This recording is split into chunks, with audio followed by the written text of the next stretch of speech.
For decades, the American dream came with this quiet, unspoken guarantee, right? You work hard, you play by the rules, and eventually, you earn your golden years. But today, we're witnessing a deeply unsettling economic shift. In this explainer, we're going to trace the unraveling of that foundational promise, and we'll explore exactly why millions of Americans can no longer afford to ever stop working. Consider a pretty chilling possibility for a second. What if those golden years are actually becoming a luxury? You know, a fleeting status symbol that only a fortunate, highly insulated few can actually afford to experience. The research on this is incredibly stark. Across multiple economic analyses spanning all the way from 1980 to the present day, a terrifying consensus has emerged. To quote one of the studies directly, retirement is transforming from a universally expected stage of life into an elite privilege or an economically unattainable milestone. The gravity of this systemic collapse, it literally cannot be overstated. Okay, let's dive right into this. Chapter 1, the new retirement reality. To truly understand the scale of this crisis, we first have to look at the people who are actually retiring today, and exactly why they're leaving the workforce. According to official Federal Reserve data, nearly half of retirees aren't leaving because they've finally achieved financial independence and want to travel the world. Instead, they're being driven out by negative life events. 29% cite sudden health problems, 16% leave to care for a family member, and 10% are simply forced out. This harsh reality disproportionately impacts Americans with less education, and it paints a picture of a population largely retreating from the workforce in distress, rather than, exiting in triumph. And for a lot of folks, retirement is just a label. It's not a financial reality. 15%. That is the alarming portion of adults who consider themselves retired, but still had to work for pay or profit in the exact same month they were surveyed. The traditional safety net simply isn't catching them anymore. These numbers reveal a growing class of citizens who have officially retired, yet remain bound to the labor market out of pure absolute necessity. Which brings us to Chapter 2, the end of pensions. Historically, retirement security was built on what economists call a three-legged stool. That's employer pensions, personal savings, and Social Security. But that first leg has been systematically dismantled. And this brilliantly illustrates the shift. We transitioned away from defined benefit plans. Those are your traditional pensions where the employer holds the risk and guarantees a payout. Instead, we moved to defined contribution plans like the 401k. This quiet transition completely transferred all investment, inflation, and longevity risk directly onto the shoulders of the individual worker. It was a monumental shift in corporate America, fundamentally altering who bears the financial burden of aging. You can clearly see this in the data. The Bureau of Labor Statistics tracked this historical decline following the passage of the Employee Retirement Income Security Act. In just over a decade, spanning from the early 90s to 2005, the percentage of private industry workers participating in traditional defined benefit plans plummeted from 32% down to 21%. The era of the guaranteed pension simply began to vanish. A foundational piece of middle-class security was quietly erased from the American workplace. And here's the thing, even those who think they're safe might actually be standing on thin ice. Today, 40% of active defined benefit participants are in plans that are completely frozen to new benefit accruals. So the structural foundation of employer-guaranteed retirement has effectively hollowed out from the inside. Many older workers hold on to the illusion of a full pension, only to realize the accumulation of those benefits stopped years ago. Let's move on to Chapter 3, the graying of debt. With the first leg of the stool gone, our focus shifts entirely to the second leg, personal savings. But the ability for average citizens to save is being crushed under the weight of unprecedented liabilities. $18.8 trillion. Take a second to really process that number.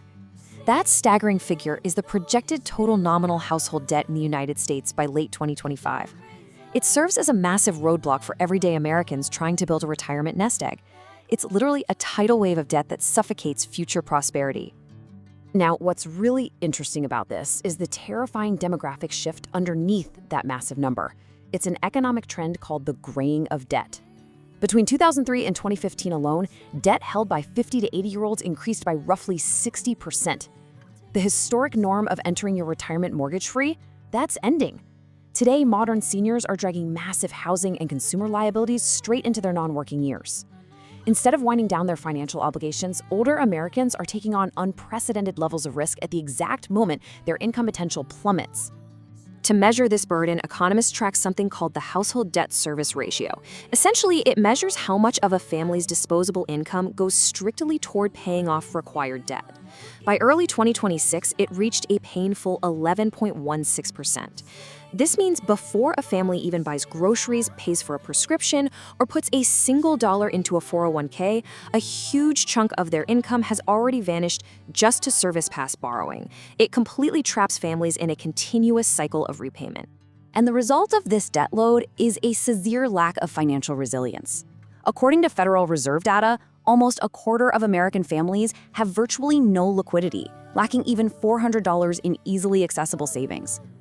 Think about how impossible it is to build a robust retirement portfolio when you cannot even fund a minor daily emergency. When a broken water heater or a blown tire constitutes a financial catastrophe, the concept of a long-term retirement fund becomes nothing more than a pipe dream. Which takes us to Chapter 4, Medical Cost Hyperinflation. So what actually happens to the fragile savings that seniors do manage to scrape together? Well, they're often immediately destroyed by the sheer cost of staying alive. $22,356. This isn't a one-off procedure or a major surgery. This was the staggering average per-person personal healthcare spending for someone 65 or older in the US, recorded back in 2020. It's an annual financial hemorrhage that most fixed incomes simply cannot survive. So the crucial point is the true financial drain really becomes apparent when you compare this across generations. According to data from the Centers for Medicare and Medicaid Services, senior healthcare costs over 5 times as much as a child's and almost 2.5 times that of a working-age adult. The older you get, the faster your money drains. Aging in America means navigating a healthcare system that systematically extracts whatever wealth you've managed to somehow accumulate. Get this. Older adults make up just 17% of the US population, yet they account for 37% of all healthcare spending. With national health expenditures projected to grow at over 5% annually, which vastly outstrips overall economic growth, by the way, this hyperinflation is poised to crush future retirees faster and harder than ever before. Even those who successfully plan and save are finding their nest eggs completely vaporized by the inescapable cost of late-stage medical care. Let's move to and see how this all builds up into our final section. Chapter 5, the Social Security Clock. We've seen the fall of pensions. We've seen the erosion of savings. Now, we have to look at the final cracking leg of the retirement stool, the federal safety net. And listen, this is not a far-off theoretical problem. These are the official depletion dates from the Congressional Budget Office and the Social Security Administration. 2032 for the old age and survivors insurance, 2033 for Medicare hospital insurance, and 2034 for the combined program. This is a ticking clock, and the alarm goes off in the next decade. Let's translate this bureaucratic jargon into plain English. When the combined trust fund reserves drop to zero in 2034, incoming tax revenue will only cover 83% of scheduled benefits. That triggers an automatic, devastating 17% pay cut for the millions of seniors who rely on it for their very survival. For those already living on the edge of poverty, a sudden 17% reduction isn't just an inconvenience, it is catastrophic. So what is actually driving this collapse? According to the 2026 Trustees Report, the long-range actuarial deficit is continuously climbing. Now, impartially speaking, it's a combination of demographic pressures from the aging baby boomer generation, coupled with legislative impacts that altered the tax revenues flowing into the trust funds. The fiscal math is simply unbalanced. More people are drawing from the system for longer periods of time, while relatively fewer workers are paying into it. The synthesis of all these collapsing systems, the failure of pensions, the hollowing out of savings through debt, crushing medical inflation, and impending cuts to Social Security, it all leads to a deeply tragic reality. Poverty among Americans aged 65 and older has now risen for 3 consecutive years. After decades of contributing to the economy, a growing wave of elders are finding themselves completely destitute. Thank you for joining me on this explainer. I want to leave you with a profound, highly unsettling question to think about. As the three-legged stool collapses beneath the weight of these economic realities, will working until the very end of life become the permanent reality for the American middle class?